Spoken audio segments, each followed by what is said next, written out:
Hello guys, এই রান্না হবে দেখুন।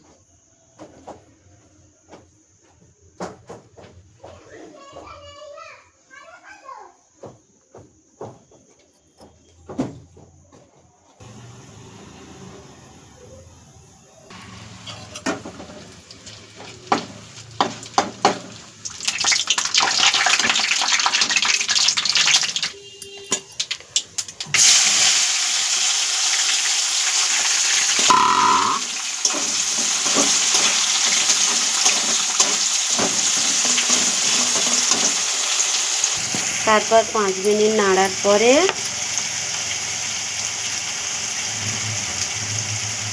লবঙ্গ 1 চামচ,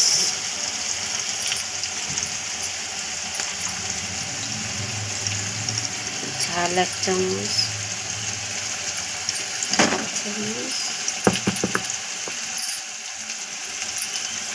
দুধ 1 চামচ,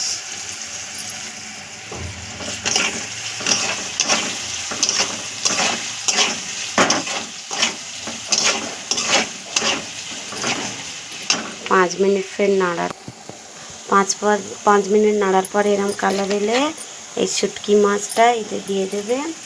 দেওয়ার পরে ফের 10 মিনিট ভালো করে এরকম করে নাড়াচাড়া করতে করতে একটা কালার আসবে সুন্দর, তখন আলুটা দিয়ে দেবে।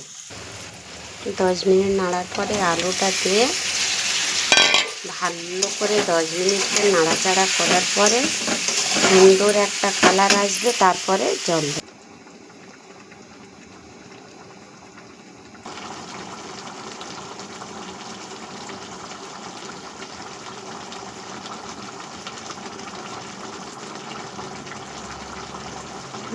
শুটকি মাছের রেসিপি রেডি।